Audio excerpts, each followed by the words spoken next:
শর্মিলা ঠাকুর 14 বছর পর আসছে, এটা এখনো সিক্রেট, কেউ জানে না।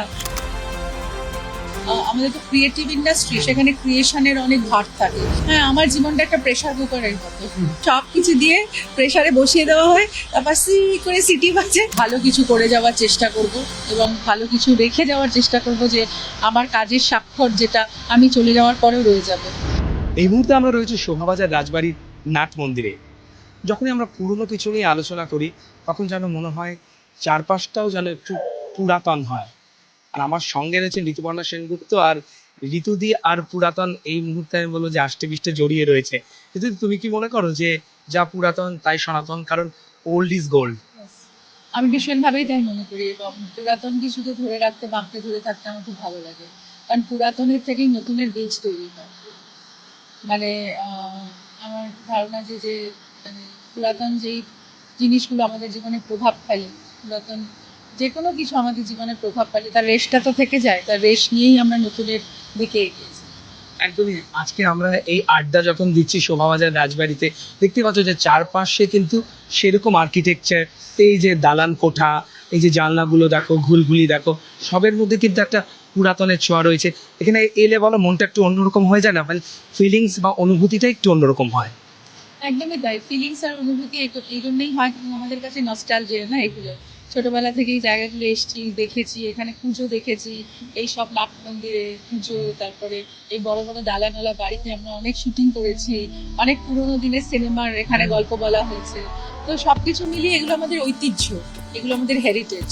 তো সেই ঐতিহ্য আর হেরিটেজের সঙ্গে সবসময় আমরা জড়িয়ে থাকি, কারণ ওগুলোই হচ্ছে আমাদের রুট।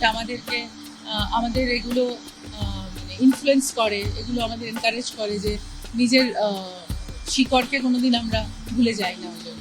একদম, তুমি যে কথাটা বলে অত্যন্ত মূল্যবান। ঋতুপর্ণা সেনগুপ্তের কাছে শেকড় বা রুটস কতটা ইম্পর্টেন্ট? শেকড় বা রুট আমার কাছে খুব ইম্পর্টেন্ট, কারণ আমার কাছে রুট যেখানে মানে রুটটা যেখানে শক্ত থাকে, সেখানে ফাউন্ডেশনটা অনেক মজবুত হয়। যেরকম গাছের গোড়াটা যদি শক্ত হয় আর গাছের ভেতরে শিকড়গুলো যদি ভেতরে একদম শক্ত হয়ে থাকে, তাহলে গাছটা কোনোদিন পড়ে যাবে না। সেটা খুব ইম্পর্টেন্ট, যে কোনো সম্পর্কেও যদি ভিতটা শক্ত হয় তাহলে সেই সম্পর্ক রয়ে যায়। সেই কারণেই কি 30 বছর কাটিয়ে ফেলেছো ইন্ডাস্ট্রিতে, 3 দশক পেরিয়েও ঋতুপর্ণা সেনগুপ্ত আজও কিন্তু এই প্রজন্মের কাছে নবীন। আমি মনে করি যে এই প্রজন্মের কাছে আমি নবীন এই কারণে যে আমি কখনো আমার পাস্টকে ভুলে যাইনি। আমি আমার ফিউচারকে সবসময় আমি অ্যাকসেপ্ট, মানে ফিউচারকে আমি সবসময় ওয়েলকাম করেছি, আর প্রেজেন্টকে সবসময় আমি বিশ্বাস করেছি যে আমি প্রেজেন্টে আছি এবং প্রেজেন্টের আমার অনেক কিছু কাজ করে যাওয়ার আছে।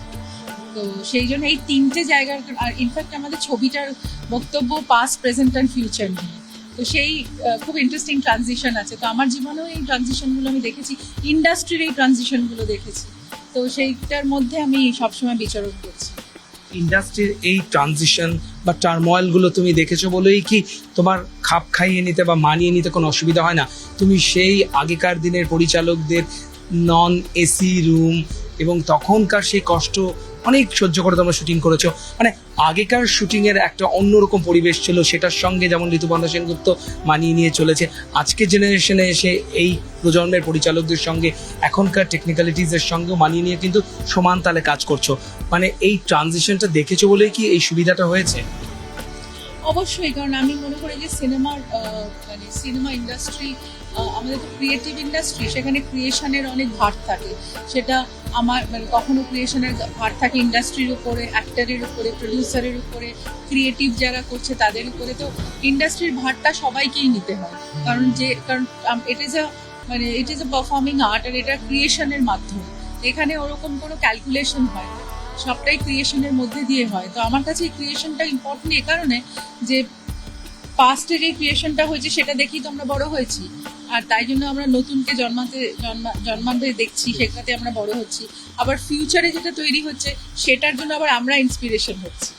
অভিনেত্রীরা কিন্তু খুব কম প্রযোজক হয়। আমরা ইন্ডাস্ট্রিতে দেখি যে নায়করা প্রযোজক হচ্ছে, তাদের নিজস্ব প্রোডাকশন হাউস রয়েছে, কিন্তু ঋতুপর্ণা সেনগুপ্ত দীর্ঘদিন ধরে একটা প্রোডাকশন হাউস চালায়। তার জন্য তো অনেক চাপ, অনেক প্রেশার নিতে হয়। এতটা প্রেশার নিজের মধ্যে নেওয়া। হয়েছিল, প্রডিউসার কানন দেবী হয়েছিলেন, হ্যাঁ, অরুন্ধতী, কম হ্যাঁ সংখ্যায় কম, হ্যাঁ অরুন্ধতী দেবী হয়েছিলেন, তারপরে আমার মনে হয় দেবিকা রানী হয়েছিলেন। তো তো হ্যাঁ, সংখ্যায় কম, কিন্তু যাদের ভেতরে ওই স্পৃহাটা থাকে বা স্পিরিটটা থাকে বা না, যে ভিশনটা থাকে বা স্বপ্নটা থাকে, তারা কিন্তু নতুনদের দিয়ে আবার কিছু ক্রিয়েট করতে চায়। তো আমার কাছে মনে হয় যে আমি তো ইন্ডাস্ট্রিতে থেকেছি, আমিও করেছি, যদি আমিও কিছু কন্ট্রিবিউট করে দিয়ে যেতে পারি, তাহলে অ্যাটলিস্ট হয়তো একটু হলেও আমার কন্ট্রিবিউশন থাকবে, হয়তো কেউ না কেউ একটা সুযোগ পাবে, আমার দ্বারা হয়তো 4টে মানুষ কাজ পাবে, আর আমার একটা কাজ থেকে যাবে।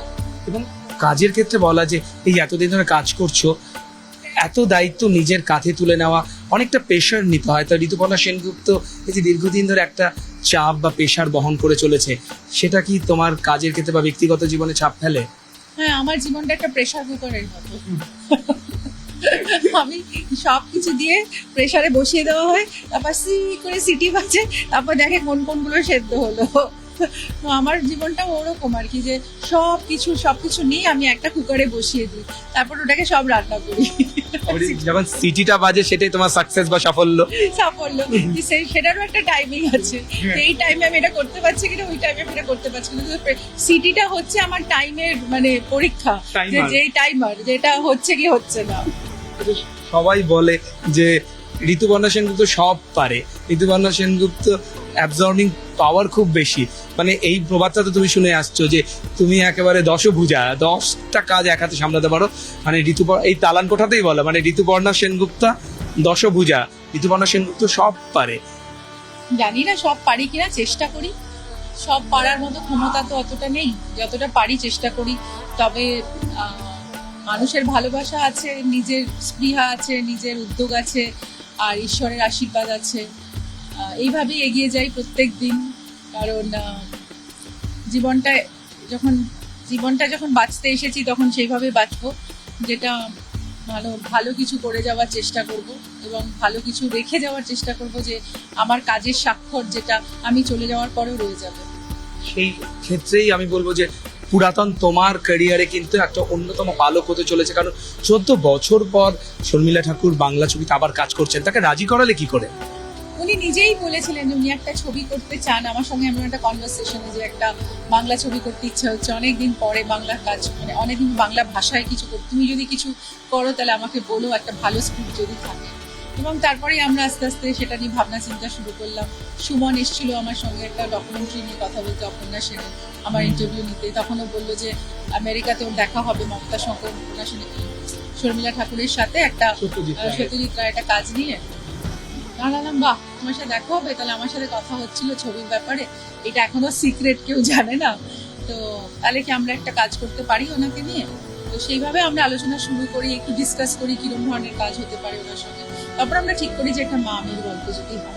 আর আজকে এই গল্পটা আমার কাছে আরো বেশি রেলিভেন্ট হয়ে গেছে, কারণ মা চলে গেল হট করে। আর এই শুটিংটা দেখতে সময় ছিল কি করে যে হঠাৎ কি হয়ে গেল, তারপর এখন মনে হয় যে এই ছবিটা আরো বেশি রেলিভেন্ট হয়ে গেছে আমার কাছে, যে মানে তখন তো আর এটা ভেবে আর ছবিটা বানাইনি, কিন্তু মার চলে যাওয়াটা একটা অদ্ভুত মানে ভ্যাকিউম রেখে দিয়ে গেছে। কিন্তু মনে হয় যে দেখাতে তো পারলাম না, কিন্তু মা মেয়ে সম্পর্ক নিয়ে ছবিটা যেন এই সময় আরো যেন মানে হয় না, ট্রিবিউট টু মাদারহুড, সব মা মেয়ে।